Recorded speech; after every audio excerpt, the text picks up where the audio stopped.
4/6/2025. الاستجابة والتعويض بيجي فجأة. خزائن الله أوسع من كل أحلامك، هيستجيب ليك. يمكن ما تاخدش الحاجة اللي نفسك فيها، بس ربنا هيبعتلك الأحسن. انت مش صليت وقلت يا أبانا الذي لتكن مشيئتك؟ يبقى ليه زعلان من مشيئته؟ يمكن اللي انت كنت عاوزه ما كانش في مشيئة ربنا ليك. هو دايما بيرتب لك الأحسن والأفضل.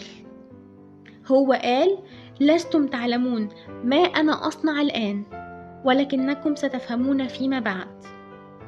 ربنا عمره ما بينسى وقوفك جنب الناس رغم احتياجك انت، ولا نسيانك لنفسك عشان تسعد غيرك.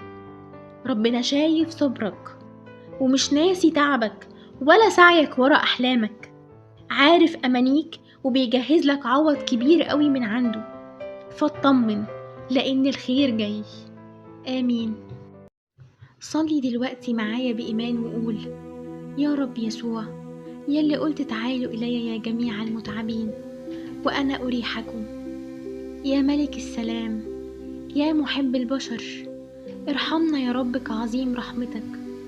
اشفي يا رب كل مريض، فرح يا رب كل حزين، احفظنا من كل شر وشبه شر، لأننا يا رب عليك نتكل.